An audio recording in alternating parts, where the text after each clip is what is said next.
बात करेंगे कांग्रेस के राष्ट्रीय अधिवेशन की, या यूं कह लें कि कांग्रेस की इस महाकुंभ की, जहां पर 62 दिग्गज नेता कांग्रेस के शामिल हो रहे हैं। ये बहुत जरूरी है कांग्रेस के लिए कि कैसे सन 2024 और आने वाले चुनाव के लिए रणनीतियां तैयार की जाएं। न्यूज इंडिया की टीम ग्राउंड जीरो पर भी है। बड़ी खबर आपकी टीवी स्क्रीन पर। फिलहाल कांग्रेस के इस महाधिवेशन से जुड़ी एक बड़ी खबर आ रही है। राष्ट्रीय अधिवेशन की शुरुआत हो चुकी है। तमाम दिग्गज नेता यहां पर शामिल हो रहे हैं। राहुल गांधी भी पहुंचेंगे, सूत्र ये भी बता रहे हैं। मल्लिकार्जुन इस समय खड़गे वहां पर, जिन्होंने जिक्र किया कि 2024 के लिए रणनीतियां तय हो रही है। कल के दिन कई एजेंडों पर बात होगी, किसानों को लेकर, युवाओं को लेकर, रोजगार को लेकर और आने वाले चुनाव को लेकर भी रणनीतियां, पूरा रोडमैप वहां पर सेट हो रहा है। रविश जी हाँ, अब कांग्रेस का ये राष्ट्रीय अधिवेशन कई मायनों में अहम है, क्योंकि मिशन 2024 सामने है और 2023 में भी कई राज्यों में चुनाव होने, साथ ही साथ सीडब्ल्यूसी को लेकर भी फैसला लेना है। और माना यह जा रहा है कि सीडब्ल्यूसी को लेकर चुनाव नहीं कराएंगे, बल्कि मल्लिकार्जुन खड़गे ही नॉमिनेट करेंगे। अब इसमें गांधी परिवार की क्या भूमिका रहेगी, यह भी इंपॉर्टेंट है। नीतू बिल्कुल, तो कुल मिलाकर आपको बता दें कि महा तैयारी हो चुकी है, लेकिन इसको लेकर, इस अधिवेशन को लेकर सचिन पायलट क्या कुछ कह रहे हैं, सबसे पहले वो सुन लेते हैं। मुझे लगता है कि इस अधिवेशन से एक नया संदेश जाएगा पूरे कांग्रेसजनों के अंदर, और रायपुर से एआईसीसी का अधिवेशन देश की राजनीति में एक अहम जगह रखता है। यहां पर जो प्रस्ताव पारित होंगे, जो संदेश जाएगा, उसको कांग्रेस के जन जन तक हम लोग पहुंचाने का काम करेंगे। और 24 के लिए एनडीए की सरकार का जो रिवर्स काउंटडाउन है वो यहां से चालू हो गया। तो इस अधिवेशन की पूरी तैयारी हो चुकी है और रायपुर में ये महाकुंभ लगा हुआ है। ऐसे में क्या है ये अधिवेशन, इसकी तमाम जानकारियां हम आपको बताएंगे, और इस अधिवेशन से कांग्रेस कितनी अपने आप को मजबूत करने की रणनीति बना रही है, इस पर भी चर्चा होगी। इसके साथ ही साथ आपको बता दें कि इस अधिवेशन को लेकर क्या आगे खास है, कैसे, कौन कौन से प्रस्ताव हैं जो कि इस अधिवेशन में रखे जाएंगे। भारत छोड़ो से भारत जोड़ो तक की थीम रखी गई थी और अधिवेशन स्थल का नाम छत्तीसगढ़ के बलिदानी वीर नारायण सिंह के नाम पर रखा गया है। ऐसे में इस अधिवेशन को लेकर जो आगे जानकारी मिल रही है, जिसकी आज तैयारी की गई है कांग्रेस की तरफ से, वो ये कि मंच पर आजादी के नायकों से लेकर कांग्रेस के प्रधानमंत्रियों की तस्वीरें भी लगाई गई है। तो ये तैयारी और यहाँ पर कई प्रस्ताव, इसके अलावा छत्तीसगढ़ की रूपरेखा को लेकर भी इसमें चर्चा होगी। मंच पर पटेल, शास्त्री, बोस, भीमराव अंबेडकर, मौलाना आजाद की तस्वीर लगाई गई है। ये तस्वीर भी हम आपको दिखा रहे हैं। एक तरफा कांग्रेस के चुनाव चिन्ह हाथ को मंच पर सबसे बड़ा बनाया गया है और इसमें 2024 चुनाव को लेकर भी रणनीति बनाई जाएगी कि कैसे विपक्षी जो एकता है वो मजबूत तरीके से सामने उभर कर आएगी। पॉलिटिकल, इकोनॉमिक, इंटरनेशनल अफेयर, किसानों से लेकर सामाजिक न्याय, रोजगार के मुद्दों पर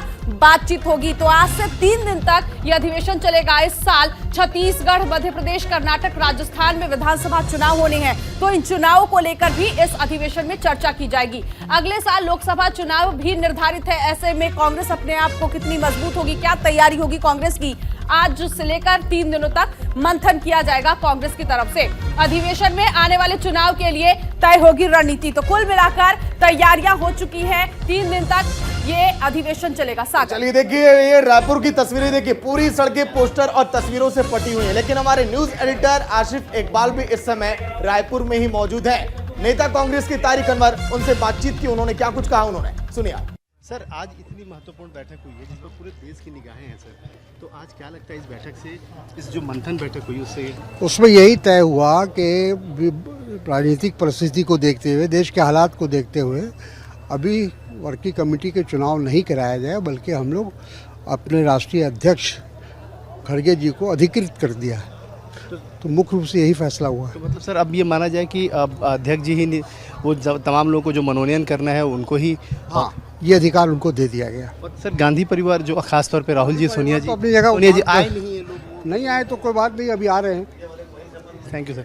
साफ तौर पे इन लोगों ने अध्यक्ष को ही ये पावर दे दिया है कि वो मनोनीत करें कि सीडब्ल्यूसी में कौन कौन मेंबर होगा। ये बड़ी खबर है इस वक्त की, जो सीधे तौर पे महासचिव तारिक अनवर ने न्यूज़ इंडिया से खास बातचीत में दी है। कैमरा मैन के साथ आशिफ इकबाल, रायपुर, छत्तीसगढ़। वैसे देखिए, इन तस्वीरों को देखकर आपको लग रहा होगा कि आज के दिन रायपुर में कोई बड़ा पर्व है। असल में कांग्रेस के लिए पर्व ही है राष्ट्रीय अधिवेशन, जिसमें पूरी तैयारियां चुनाव को लेकर और कैसे बीजेपी को पटखनी दी जाए, कैसे रणनीतियां ऐसी सेट की जाए कि आने वाले राजस्थान के चुनाव में मध्य प्रदेश के चुनाव में, छत्तीसगढ़ के चुनाव में, कर्नाटक के चुनाव में और आने वाले लोकसभा चुनाव में भी बीजेपी को धूल चटाई जाए, इसीलिए कांग्रेस के 62 दिग्गज नेता इन्हीं सड़कों से होकर गुजर रहे हैं और राष्ट्रीय अधिवेशन में शामिल हो रहे हैं। नीतू, बिल्कुल, तो नेताओं के आने का सिलसिला लगातार जारी है, लेकिन सबसे बड़ी नजर ये है कि राहुल गांधी इस अधिवेशन में आज पहुंचेंगे या नहीं, अभी फिलहाल इस पर संशय बना हुआ है। लेकिन आपको बता दें कि ये जो अधिवेशन, जिस पर ये कहा जा रहा है कि पहले जो राहुल गांधी की तरफ से शुरुआत की गई थी भारत जोड़ो की, अब हाथ से हाथ जोड़ो अभियान की भी शुरुआत हुई है और इस थीम को भी इसमें रखा गया है। इसके अलावा इसमें तमाम अलग अलग मुद्दों पर भी चर्चा होगी। इकोनॉमिकल, इंटरनेशनल, किसानों से जुड़े मुद्दों पर भी प्रस्ताव रखे जाएंगे जिन पर मंथन किया जाएगा। तो 24, 25, 26 3 दिन तक ये अधिवेशन चलेगा और इन तीनों दिनों के अधिवेशन में अलग अलग एंगल पर चर्चा होगी। ठीक है, देखिए एक बार सहयोगी रवीश से भी चर्चा कर लेते हैं। रवीश, अधिवेशन ये देखिए बहुत महत्वपूर्ण है कांग्रेस के लिहाज से, क्योंकि चुनाव सामने है और भारत जोड़ो यात्रा भी देखिए बहुत अधिक अहम रहा। ठीक है, हमारे न्यूज एडिटर आशिफ इकबाल जी भी जुड़ गए लाइव। आशिफ जी, कैसी है ताजा तस्वीरें, कितने दिग्गज नेता पहुंच चुके हैं और आगे क्या तैयारी अधिवेशन को लेकर? बिल्कुल, मैं आपको बताऊं कि देखिए तैयारी बहुत महत्वपूर्ण है और ठीक इसके पीछे ही वो लोग लंच कर रहे हैं, क्योंकि तमाम जो बड़े वरिष्ठ नेता हैं उनकी तस्वीरें हमने दिखाई सागर आपको, और सबसे बड़ी खबर भी आपको सुनाया। और सबसे बड़ी चीज़ है कि बाकी लोगों ने सोर्सेज के हवाले से चलाया, लेकिन हमने तस्दीक करके चलाया, हमने इंटरव्यू करके चलाया, हमने तारिक अनवर की वो बाइट चलाई जो सबसे सुपर एक्सक्लूसिव था। और सबसे पहले हमने ये बताया कि किस तरीके से उस मीटिंग में फैसला हुआ है, क्योंकि सभी लोग कुछ बात करने से बचते नजर आ रहे थे। लेकिन तारिक अनवर, और ऐसे भी आप जानते हैं तारिक अनवर कद बहुत बड़ा है, तारिक अनवर उस जमाने के नेता है जब कांग्रेस पार्टी में जब बिखराव भी हुआ था और फिर उसके बाद जब जुटाव भी हुआ था, क्योंकि उस संजय गांधी के समय से लेकर और अब तक वो लगातार बने हुए हैं। और तो इसलिए उनकी बात को बहुत वैल्यू भी उसकी बात की होती है, उनके बात की, और महत्वपूर्ण भी होता है। और इसीलिए मैं आपको बताऊं कि ये बहुत महत्वपूर्ण था जब उनसे हमने बात की और उन्होंने सीधे तौर पर न्यूज इंडिया से एक्सक्लूसिव बातचीत में उन्होंने साफ तौर पर कहा। मैं रवीश बोल रहा हूं, राहुल गांधी कब पहुंचेंगे यहां पर इस अधिवेशन में? बिल्कुल रवीश, 2:30 पर राहुल गांधी और सोनिया गांधी 2:30 बजे पहुंचेंगे। और वो पहुंचने के बाद, जैसा रवीश आपका सवाल था, उन तमाम सवालों के जवाब देने की कोशिश करेंगे वो, और हमारी कोशिश होगी कि हम भी उनसे सवाल पूछ सके और ये हम जान सके कि आखिर राहुल गांधी की स्ट्रेटजी क्या है, राहुल गांधी चाहते क्या है, राहुल गांधी कितने खुश हो रहे हैं इस फैसले से। क्योंकि साफ तौर पर रवीश, उस समय जब आपसे बात हो रही थी तो याद होगा, और सागर भी हैं, नीतू भी हैं, मैं उसमें साफ तौर पर मैं ये कह रहा था कि देखिए फैसला चाहे जो भी होगा, लेकिन गांधी परिवार ये चाहेगा कि किसी भी फैसले पर हमारी ठप्पे न लगे। और हमारे साथ स्पोक्स पर्सन हमारे साथ मौजूद है, हम सीधे इनसे पूछ लेते हैं इस फैसले को कैसे देखते हैं कि कांग्रेस के अध्यक्ष को ही मनोनयन की। देखिए, जैसा कि संचार विभाग के प्रमुख जयराम रमेश जी ने बताया कि चर्चा हुई, खुली चर्चा हुई, और खुली चर्चा में जो बात निकल कर आई, एक लाइन का प्रस्ताव पारित हुआ और पार्टी के अध्यक्ष को ये अधिकार दिया गया कि वो मनोनयन करें। तो बिल्कुल देखिए, कांग्रेस तो लोकतांत्रिक पार्टी है, लोकतांत्रिक तरीके से सारे लोगों ने बैठकर निर्णय लिया और निश्चित तौर पर आगे भविष्य अच्छा ही है। बिल्कुल, हमारे 3 बड़े सुपरस्टार हमारे एंकर हैं जो लगातार वो ग्राउंड में भी रहते हैं और फील्ड में भी हैं, वो लोग भी आपसे कुछ सवाल पूछना चाहते हैं। रवीश, सागर, नीतू, आपका कोई सवाल हो तो जरूर पूछिए, मैं सीधे तौर पे वो सवाल पेश। ठीक है आशिफ जी, देखिए ग्राउंड जीरो पर आप पहुंचे हुए हैं और बहुत करीब से आप देख रहे हैं कांग्रेस कितनी आत्मविश्वास इस समय भरपूर दिखाई दे रही है भारत जोड़ो यात्रा की बात। और क्या लग रहा है कि इस भारत जोड़ो यात्रा से हाथ जोड़ो जो अभियान है वो सफल हो पाएगा क्या आने वाले चुनावों तक? बहुत वाजिब सवाल है और सीधे पूछ ही लेते हैं। हमारे सागर मिश्रा हमारे एंकर हैं, वो पूछ रहे हैं कि सर जो ये तमाम चीज़ें हो रही हैं वो साम तौर पे, नितिन बंसाली जी ये बता दीजिए मुझे कि ये जो चीज़ें चल रही हैं जो लगातार, उन्होंने कहा कि एक आप लोगों ने भारत जोड़ो यात्रा चलाई और वो सफल रही और जिससे आप लोग बहुत ओतप्रोत हैं, बहुत काफ़ी आप लोग एग्रेसिव हैं।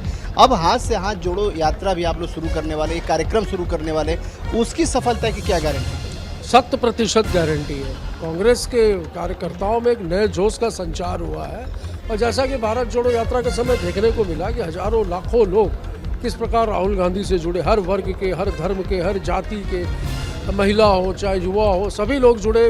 राहुल जी ने भारत को बहुत नज़दीक से देखा और भारत की समस्याओं को देखा कि इन 8 वर्षों में किस दुर्गति से ये देश जो है वो जूझ रहा है। इसी प्रकार हाथ से हाथ जोड़ो यात्रा जो है, इसके तहत जो है बूथ स्तर पर हमारे कांग्रेस के कार्यकर्ता डोर टू डोर जाएंगे और जाकर कांग्रेस ठीक है आशिफ जी, उम्मीद करते हैं कि जिस दुर्गति का जिक्र किया जा रहा है आज इस मंच पर, इस सभी मामलों पर, इस मसले पर चर्चा की जाए और जो विपक्षी एकता है उस विपक्षी एकता की मजबूती देखने को मिलेगी। बहुत शुक्रिया आशिफ जी, नजर बनाए रखिएगा, जो आगे अपडेट होगा अपने दर्शकों तक जरूर पहुंचाएंगे। तो कुल मिलाकर कांग्रेस के ये 85वें राष्ट्रीय अधिवेशन की तस्वीरें भी आपने देखी और इसके साथ ही साथ वहां पर जो जमावड़ा लग रहा है कांग्रेस का, वो भी आपने देखा कि तमाम नेता पहुंच रहे हैं। अब ऐसे में विपक्षी एकता को मजबूत करने के लिए ये राष्ट्रीय अधिवेशन कितना कारगर साबित होगा, ये 3 दिन के बाद पता चल पाएगा। रवीश जी हाँ बिल्कुल, लेकिन आज की तारीख बहुत ज्यादा इंपॉर्टेंट है और इसलिए इंपॉर्टेंट है, इसलिए अहम है क्योंकि 1 साल पीछे अगर हम जाएं तो रूस ने यूक्रेन पर हमला बोला था। 1 साल हो गए हैं,